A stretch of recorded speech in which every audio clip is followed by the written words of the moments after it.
Yo, YouTube, what's good? Your boy Gaines with another video. I just got done watching the Game Awards, and I gotta say, guys, that was a actually good showing. Geoff Keighley, props to him. He did really well with the show. 10th anniversary. Congrats to them. There was a lot of games shown, a lot of new games, unexpected games, some great revivals, and we're gonna get down to it. But before that, I just want to make sure you guys hit the like button, subscribe, tell everybody about the channel, tell your doorman, tell the UPS worker, tell the FedEx man, everybody, because we out here. This showing was pretty dope. I'm gonna go through a list of games that were shown, some of the awards that went out, and let's get to it, man. Shout outs to Wario64. He went off with the update, so I'm gonna just go through the list that he had up. And we started off strong. Witcher 4 was shown. The game looks great. Visual wise, it looks top notch. Unreal Engine 5. This game looks like it's gonna be incredible. No release date, of course, so we're looking probably like 2026. But yeah, the show started off strong with that game. And then we had Elden Ring Night Rain announced, which will be a co-op game. Standalone Elden Ring. This is not DLC, it's a standalone game. And they put emphasis onto co-op with this. I don't know how I feel about it. I'm kind of Elden Ring out, guys. I don't know. I platinumed the original Elden Ring. I didn't play the DLC because there's no trophies in the DLC. I'm like, bro, what am I playing it for? I understand, like, people play it for the experience and stuff, but me, I needed something to work for. I just feel like this might be cool if you have your friends playing with you. But overall, I mean, it's cool. It's cool to see. I was expecting From Software to put out something new, maybe a Sekiro 2 or a Bloodborne remake, but you know that's not happening. We also have Final Fantasy VII Rebirth headed to the PC.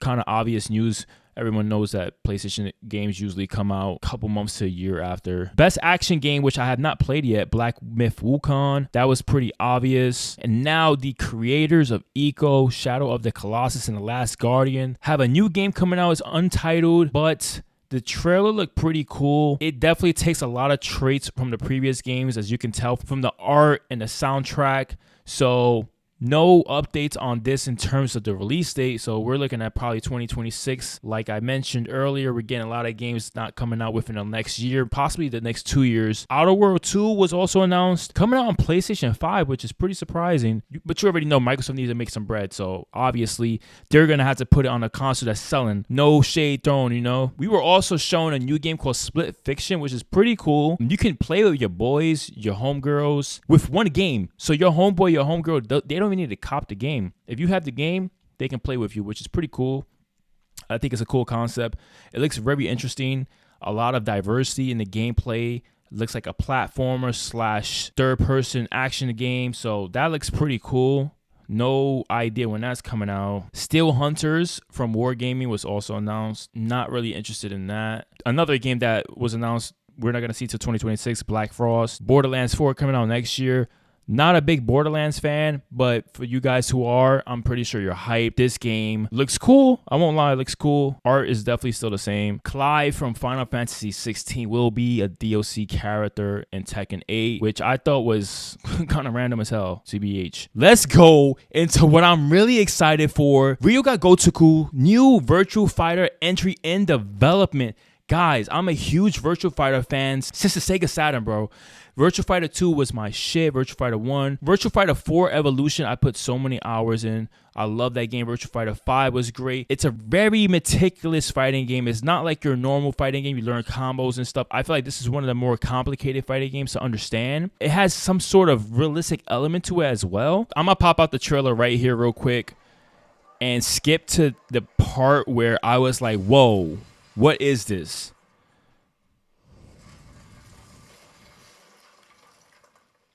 I'm guessing that's Akira. It has to be Akira. Son, this gotta be hype, bro. Not even gonna lie. Rewatching this got me hyped.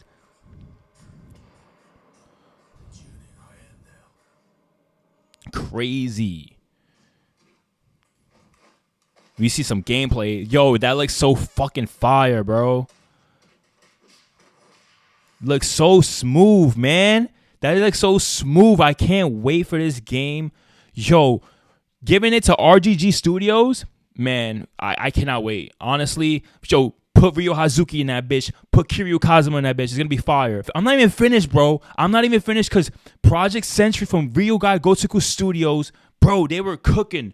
RGG was cooking this show, and I cannot wait for this. This looks fire, bro. This is going to take a lot of elements from the Yakuza series and put it into a new setting, new characters, new story. Bro, this looks fire. This looks fire, and I'm going to pull up that trailer right now for you guys. Now, when I saw this trailer, I was like, bro, what is this? Is this Rise of the Ronin, like DLC? But I'm like, wait, hold up. This type of, the type of character modeling and stuff, I'm like, wait, this is RGG.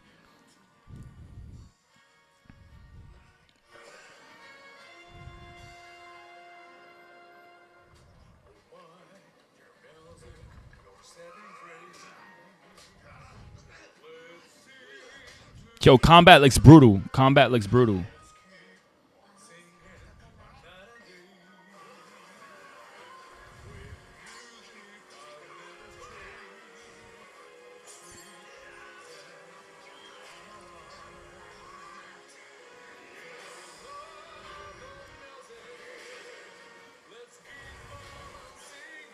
Yo, brutal. It looks crazy, man.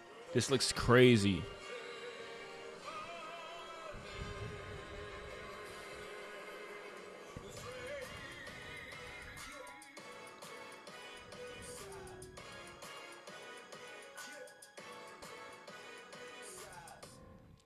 Yo, when I saw the RGG Studios logo pop up, I'm like, wait a minute, they're doing something different from Yakuza.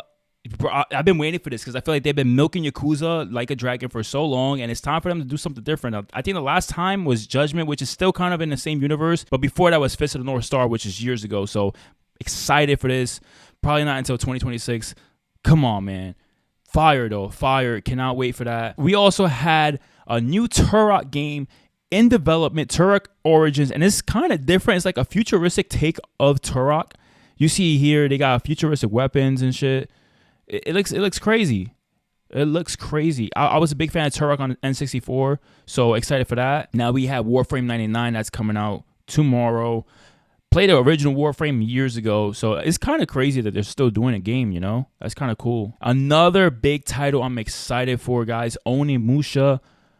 Finally revived, man. Come on, Capcom. What have you been doing for the past decade, honestly? This shit should have been renewed. I'm waiting for these screenshots to pop up, but the game looks amazing, guys. I'm going to actually pull up the trailer right now. I'll skip straight to the gameplay, guys. This looks dope.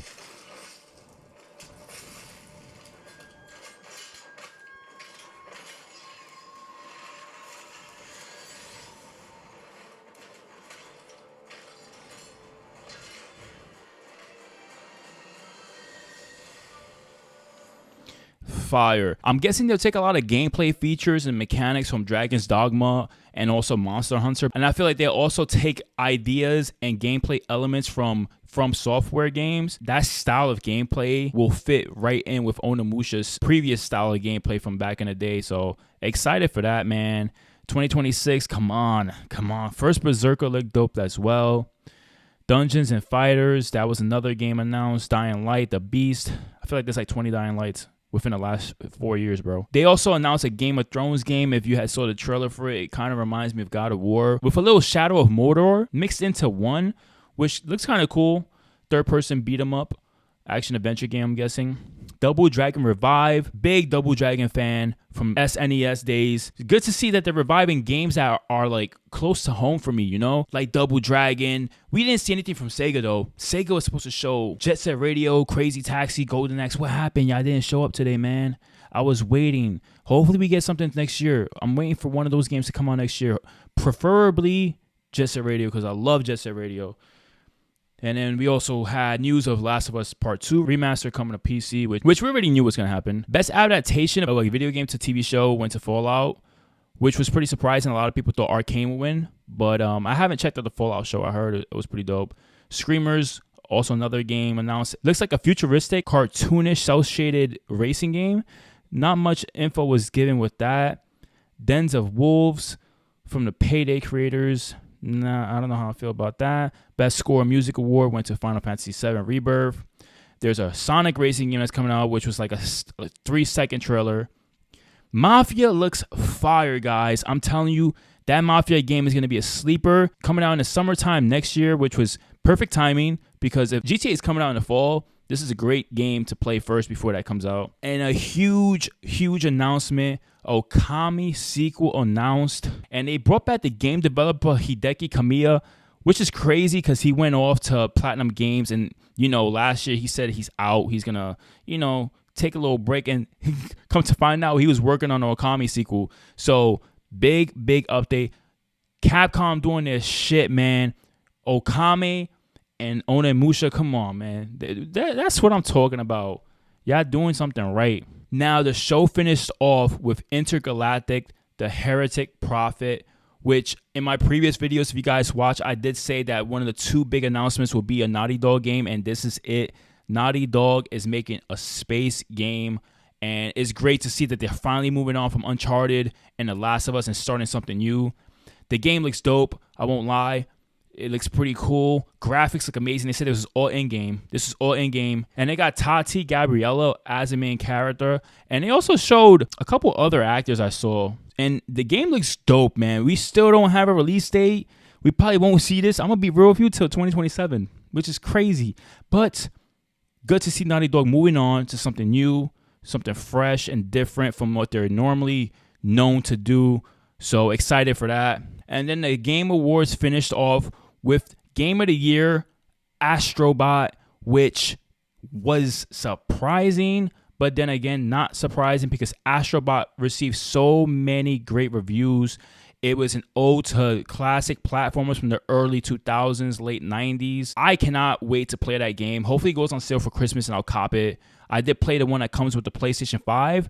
The Astrobot, which is like introduction to the controller and the DualSense, all that cool stuff. It was a great game, and I'm glad they actually made it into a full-blown game. And he's now like the mascot of PlayStation, which is pretty dope. So shout out to Team Asobi. They worked their ass off with that game, and it well-deserved award. Guys, let me know what you thought about tonight's show. I think it was great. I definitely believe that they showed out, and they put out a great show. Had a lot of great games shown. Even though we don't have release dates for a lot of them, we got a strong 2025. I got to lock in. I've been on my Call of Duty phase. I always play Call of Duty. I'm not getting into the games that I have. I still haven't even started Final Fantasy Rebirth. I bought it in February. I got to play that.